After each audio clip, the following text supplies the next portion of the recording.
Go ahead. All right.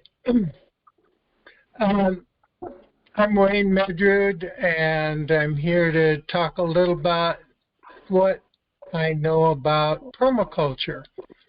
And permaculture, in my simple definition, is just living in harmony with nature. And a more technical definition would be to integrate ecology, agriculture, and the landscape.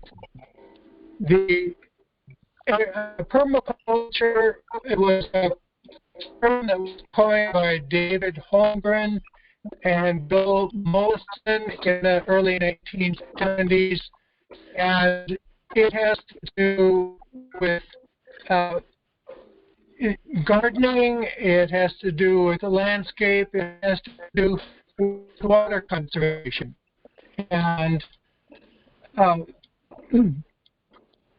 there are several people I'd like to talk about today. The first one is Peter Jensen. He was hired by a company that I used to volunteer and later work for to do permaculture gardens or teach them in African countries that we were working in. And Peter has lives on the East Coast. He works primarily in Africa, and I really like some of the principles that he's come up with. The first one I'd like to share is a principle called close. And when you're gardening, it's an acronym where close should be close to your house. Your garden should be close to your house. You should use locally grown seeds. Use materials that are locally, like manures and organic matters, and always for organic. Keep it small, and it's got to be easy, or people just won't do it. So he's had great success. I've seen the gardens that he's done in Rwanda. The other principle is I call it the 6 S's. You stop water, you slow it down, give it time to sink in. The third S is sink. Give it a place, the water a place for the channel, so it can sink into the earth. Let it spread out so water is held there for a long time. You save the water by using organic matters to cover so the soil does not dry out, and you keep it in the shade, the 6 S. So stop, slow, sink, spread, save, and shade. And these are the principles that he teaches in his course, and I think they're real good to live by.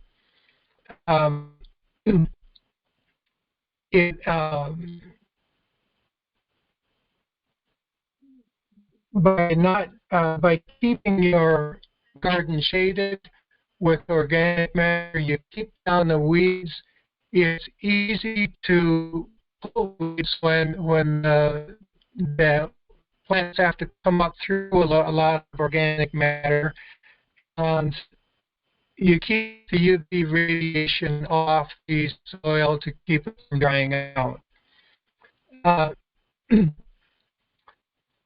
Then the second person I'd like to talk about is John D. Liu, and he has made a career of going around the world and filming massive permaculture or regenerative agriculture is principal word used in large-scale operations. And one of the first videos that I watched was a video from the Laos Plateau in China, where 250 million people have changed their lives by terracing very steep landscapes. The Laos Plateau was becoming a complete desert, and by manual labor, they went on these steep slopes. And the photos of before was a complete desert that was creating flooding downstream, all kinds of issues. And even just 3 years later, where there's complete green, there's trees coming up, and people have changed what had taken centuries to degrade. I was so impressed. And from there, one of the other videos I watched was of him and Jeff Lawton, another prominent permaculturalist from, I believe, Australia. They went to a place in Jordan, and it's one of the driest places on earth, and very salty soils, and used heavy equipment, but just added immense amounts of organic matter, and within just a few months, they were growing trees and harvesting fruits and vegetables in a symbiotic arrangement of plants where the taller trees are shading lower ones, which are providing fruit and providing shade for understory growth, which is keeping the soil covered. And it's just amazing to watch. Jeff, I've often said if I were 30 years younger, I would head to Australia myself to join in his permaculture courses. Just an amazing man, and there's quite a few videos of him all over in Australia, Jordan, Morocco. They found a 5,000 or 10,000-year-old permaculture garden in Morocco. But it was obviously human-made, but that they just created the symbiotic nature of the plant growth, and it has survived and fertilized itself for this many years. So another person I'd like to speak about is Ellen Savory. Ellen Savory caught my attention about 10 years ago when I noticed this topic called mob grazing. And Alan grew up, he must be well in his 80s now, but he grew up in Zimbabwe and worked for the conservation department there.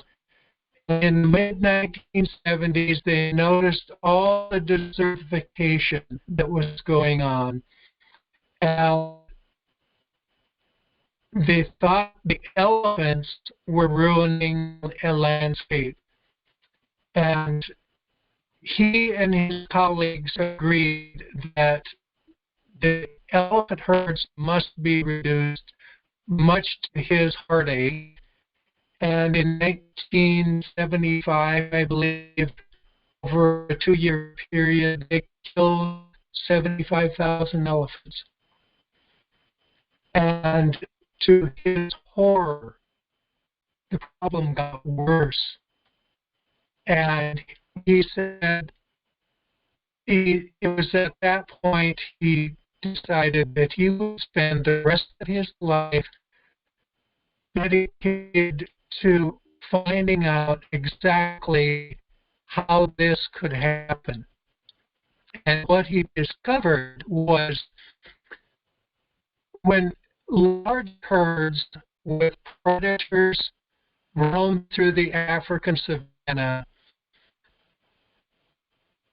They move in concentration, and they'll move through an area and graze, but they'll eat the top third, which is very high in what is known as Brix content. It's the measure of the amount of sugars in the plant. And within a few hours, when the next third of the plant gets more sunlight, the Brix content of that also spikes, so that the herd moves back across and regrazes, and in the process tramples what's left of the plant down to the ground, where it can decompose with all the urine and feces that's left behind, and that does not it prevents the oxidation process that was going on when animals were taken off of that area completely. And then the area is left to regenerate on its own, where the herd is gone from 6 months to a year and then comes back to regraze. And that's the nature of the large herds in Africa. I was absolutely fascinated by this concept. And when he brought this teaching back to Colorado, he's gotten many American farmers, and for that matter, farmers around the world, to create that type of herd movement in their cattle, just using electric fences and moving the herds daily. And in one video that I watched, a farmer in Missouri built up 4 inches of topsoil in 3 years, which would normally take thousands of years to do. And this, I believe, or he certainly believes, that this is one of the few ways that we can prevent this worldwide desertification of the landscape, and not only prevent it, but also regenerate large swaths of already decimated landscape. So I followed Alan Savory and his videos quite faithfully. Then another person that I've had the pleasure of studying with is Sepp Holzer. He's known as the rebel farmer of Austria, and he has used hugelkultur as his means of preserving and regenerating farming. And he has gone into the high Alps and done forestation, but what he'll dig with large excavators and throw the logs and all in first, and then the smaller branches, and put soil over the top. And what that does is create a mass of decomposing organic matter, and provides an excellent homes for microorganisms. It generates heat in amount where vegetation can be grown in high altitudes, for example, even in extending the growing season for a month on each end of the summer. And that was just fascinating to learn about.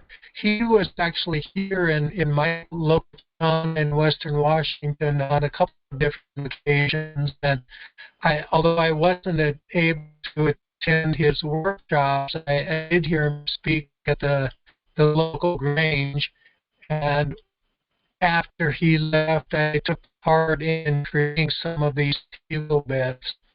And and he's also created greenhouses that are pit set in the ground to take advantage of the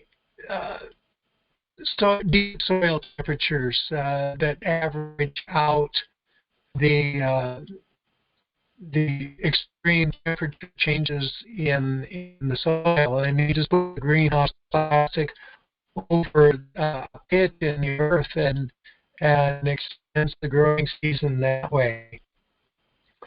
One of the last people I'd like to speak about is, well, I had two actually. Paul Gacci. I was introduced to him when I went to a permaculture convergence conference. Oh gosh, that was about 10 years ago too. On the last day, I took a tour of his gardens, and Paul is a Vietnam vet, and he was in Vietnam when they were spraying with Agent Orange. And when everybody else was getting sick from their rations, he thought, well, you know, a dog, when it gets sick, it goes out to eat grass. And so that's what he was doing, but little did he know they had sprayed with Agent Orange, and he ended up with, I don't know if it's MS or nerve damage, but he's semi-crippled. But he said when he grew up in suburban Los Angeles, his father raised a huge garden. And when he wanted to start a family, he thought, well, LA is no place to raise a family, according to him. So he moved to Port Angeles, Sequim area, Washington, along the Strait of Juan de Fuca. And he built a house and dug his well, and his well did not produce enough volume to water a garden. And he, being a very religious man, he sat down and he prayed. And he said, God, what am I going to do? And he said, I heard this little voice in the back of my head to go out in the forest. And he did that. And he walked into the forest and he noticed these huge Douglas fir trees. And they're massive, and he knew they had very shallow roots. And the ground was moist and spongy underneath. And he got this bright idea, and he came home and he called every wood chip company, all the utilities where they're trimming trees around power lines, and he had them come and dump all the wood chips on his property. And he planted an orchard in 16 inches of wood chip. And when I was there, I think he had that orchard in about 10 or 12 years. And he said, you know what? Sequim is the driest point in western Washington, and I have never watered my orchard. He said, the wood chips hold so much moisture, and yet it's porous enough to let oxygen in, and it's drained enough, it'll hold moisture in the right places, yet provide air so it's not going to drown out. He said it took him several more years, but he was out in his garden one day and he said, what am I doing laboring so hard? And over there's no weeds in my orchard. So he put wood chips in his garden, and he said, I've only got one tool, garden tool, and he said, that's a rake. And he said, I weed with my rake, I dig my trenches in the soft soil with a rake, and he said, weeding is so easy in all those wood chips.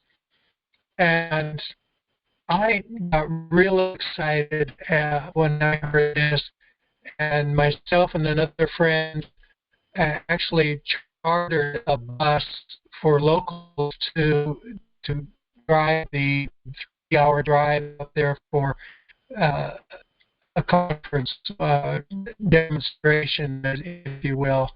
Um, we were up in there, I think it was the first week in October, and he had carrots this big around and a foot long, and they'd been in the ground since the 1st of August.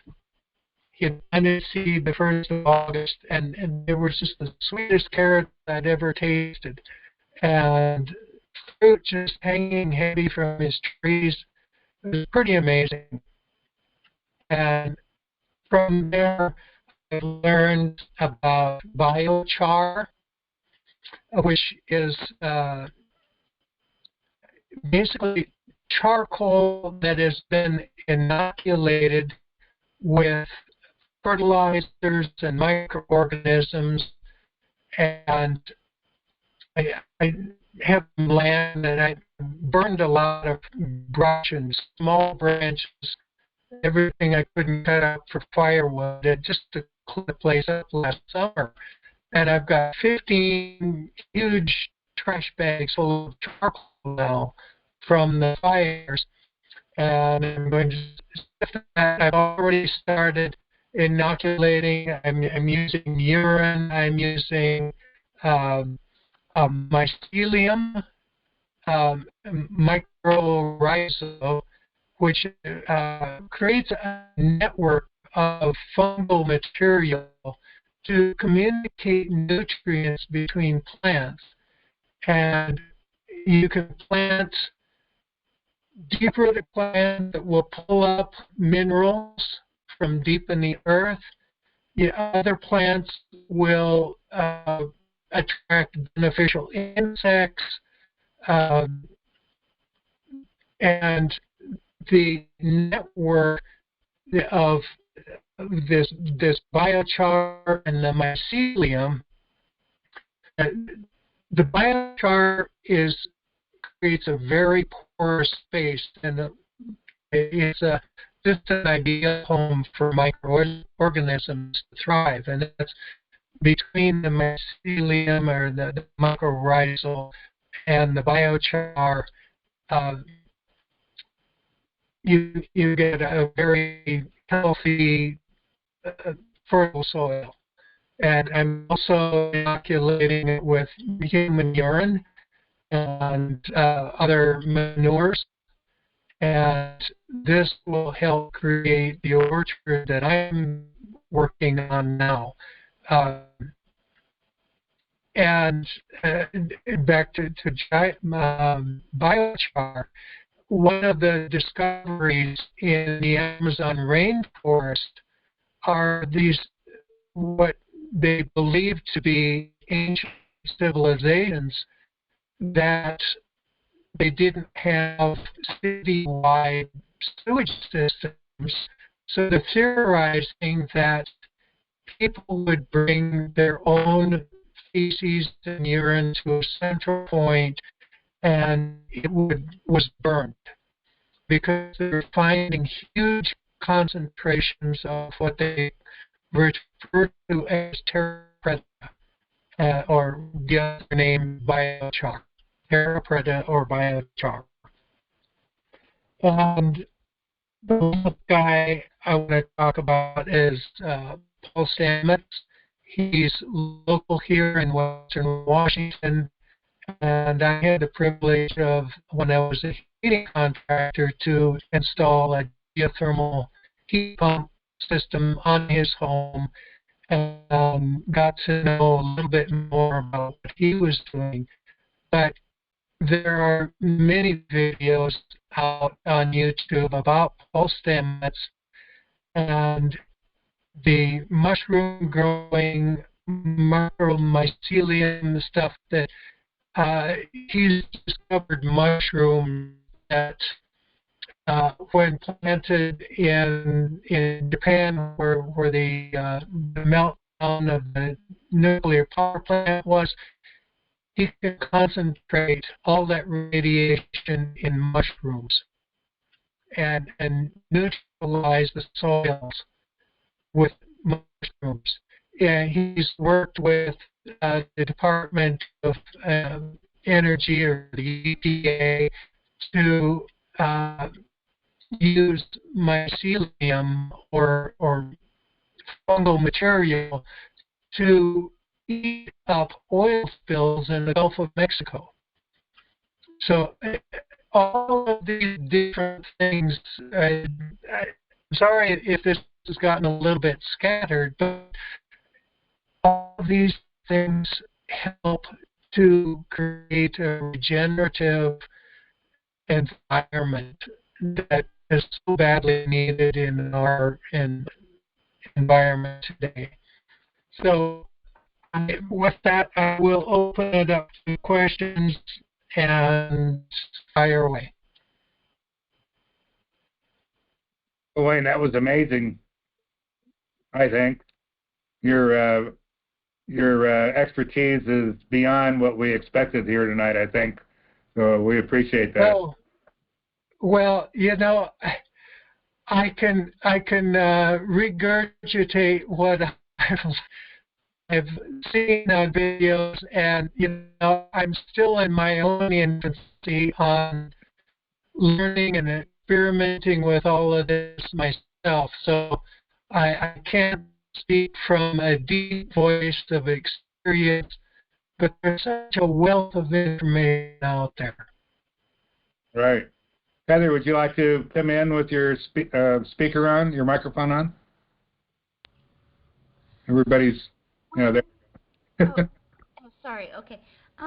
Wayne, my question, I mean, I have a lot of questions, but this is very specific. Why do you think that permaculture, you know, obviously it's a very, very vast topic of conversation, but in a very general way, most of us are deeply ignorant about it.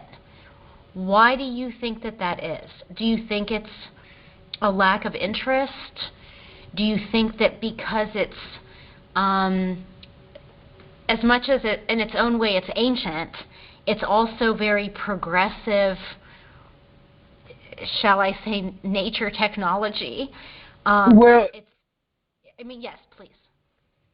You know, the problem here started back when the plow was invented, and we have progressively gotten more, at least in the Western world, more brainwashed to chemical and petrol agriculture.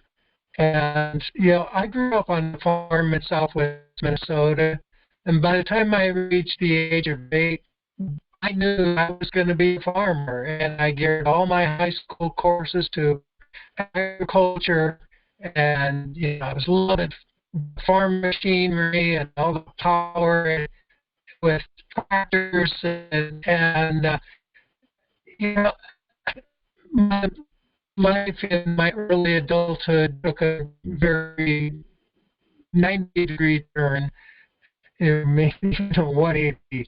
But you know, I slowly started to become aware that, you know, we are just converting petroleum energy into food energy, and as the farm soils become more chemically laden with like anhydrous ammonia that's killing all the microorganisms in the soil, and all the pesticides that we're using that are killing all the microorganisms.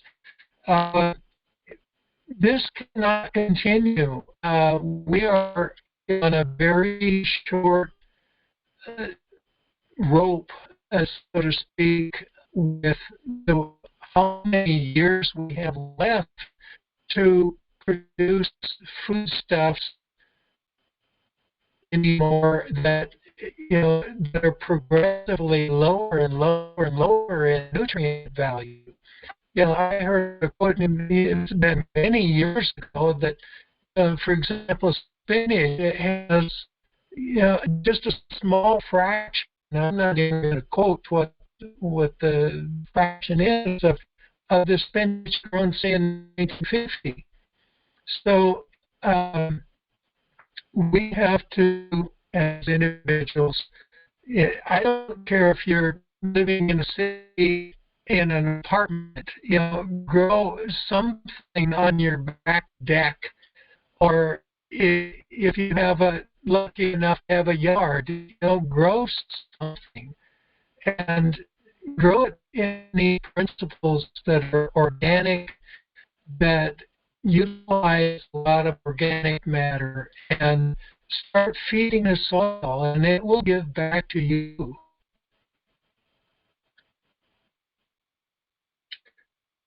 And that's why I think it's so important, and that's how I think that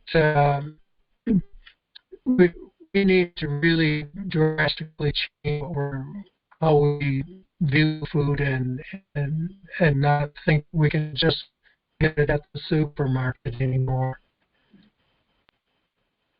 I just wrote a portion of my newsletter today. I wrote it in my journal because I was actually giving a public speech, and before I went out and did it, I just was sitting in the audience, and it just like jolted me how hard. And I can read it to you, but it's very much along the lines of what you're saying. Just like who's in a position not to be concerned? There's no food and water. It's like, how are we in a position that we think that we don't care? Like, who can afford not to care? Who can afford not to be concerned? And there's something, I think it was in 2022, it could have been 2023, and I'm sure that I shared it with you, that 40% of our food in the United States is wasted. It's dumped into landfills. So I'm a huge advocate of people going to food banks, whether you're low income or not, because I mean, Larry, correct me if I'm wrong here, but aren't food banks for basically the food that they can't sell in the supermarkets, or things that are past date? I think that they give that food to prisoners and jails and indigent people, right? Food banks maybe, but they just had a thing on the news the other night with a huge, like a whole room pile full of food that was thrown away every day from the grocery stores. I cannot. That is horrible to me. Even the homeless could be using that.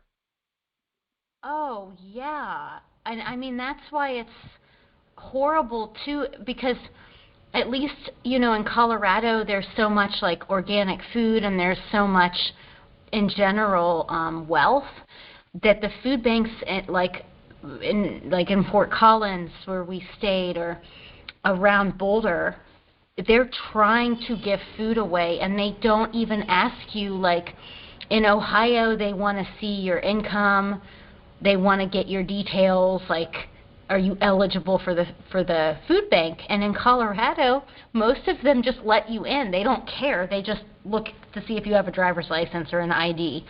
That's the way it is where I'm at too. In Pueblo.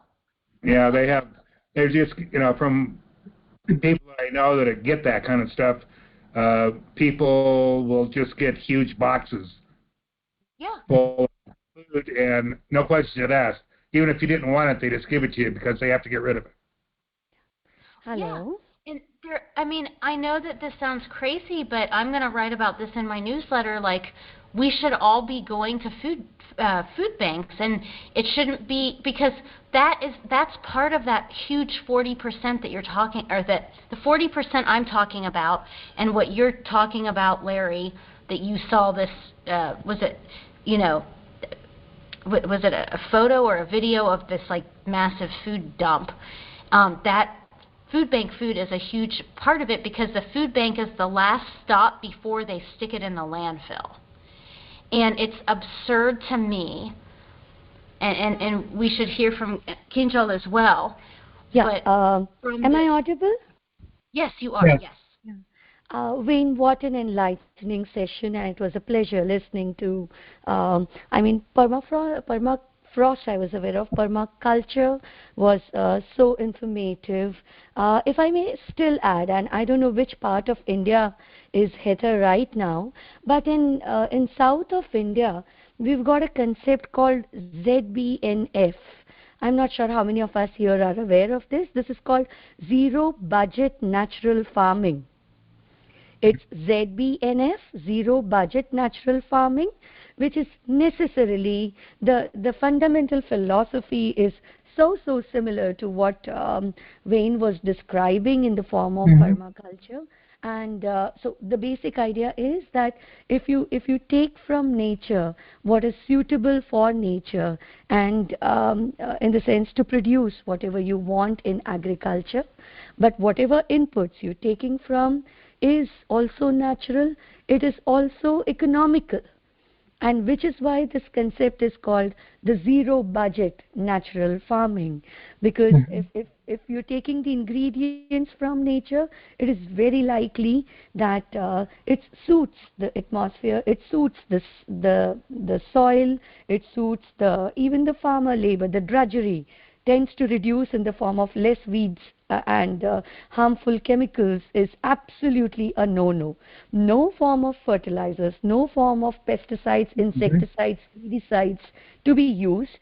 And it's in this context that you turn down to zero budget, because you're not invested into any of these artificial kind of promoters of agriculture. So it is referred to as ZBNF. It's a big hit in some of the South Indian states, and that probably I don't know if Wayne can, if he knows about it, can correlate with permaculture, or probably can be more inquiring.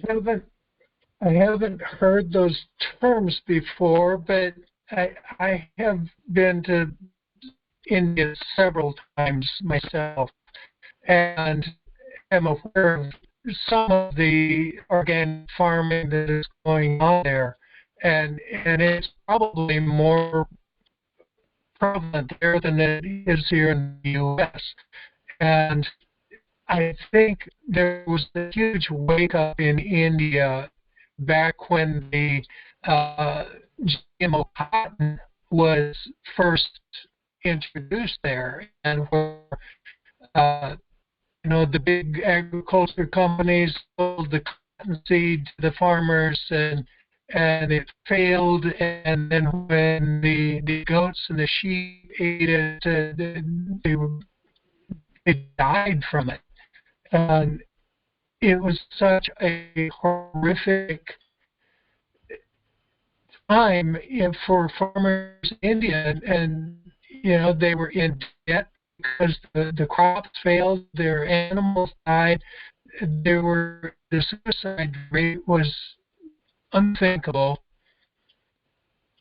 And I personally been to the orphanages there where farmers left their families.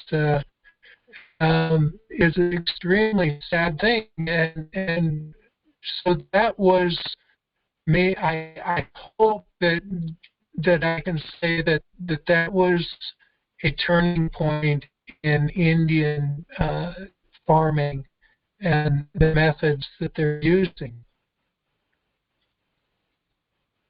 Yes, I would Would you absolutely like to agree with speak that. any further to that?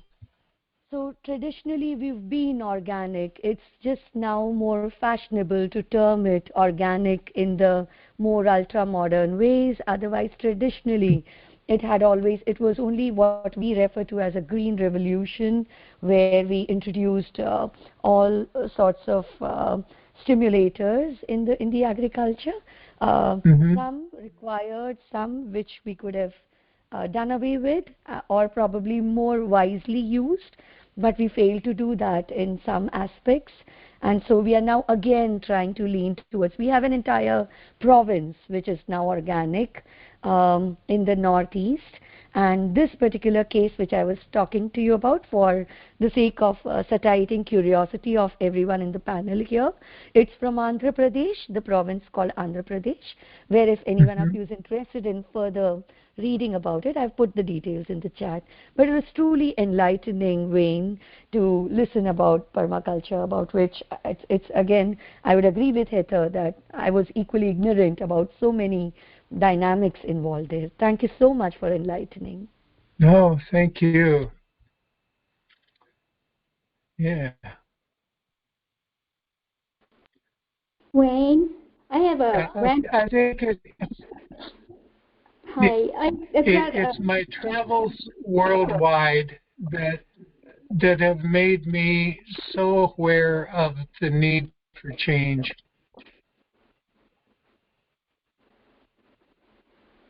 So Wayne, I have a granddaughter who's graduating from high school this year, and then after college, she's already told me what her dream is, and her dream is to own an acre of land and build her home underground. And right now, she's in between everything you have to do as a high school senior. She is trying to research what kind of plants can she grow underground. Would you be able to guide her at all on that? I mean, you can grow a lot of things with grow lights. It's funny you say that because that was my dream when I was in high school too, to build an underground house or an earth berm house. At one point I created a model of what I wanted to build, even and had the blueprints made. But that's as far as I got. But yeah, just the other night I watched a video of a guy in Nebraska who's built a greenhouse in ground, but where the back wall is reflective insulation, and then greenhouse plastic here, and then it's pit set, and he's running earth tube ventilation, just 6-inch plastic ducts and huge loops out into the ground, and he's growing citrus in Nebraska. Oranges, lemons, pomegranates, and all these tropical plants. And he's heating this huge greenhouse just with a recirculating fan for about 80 cents a day. Okay. Thank you.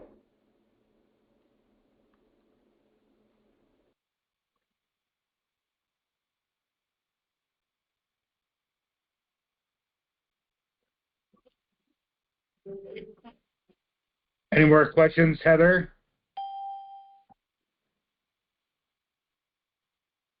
Okay, I'm back. Let's see, how did my camera go off? Can you hear me? We can hear you. Okay. That's probably good, huh? I think so. Why don't I stop the recording now, and then we can still chat if you like.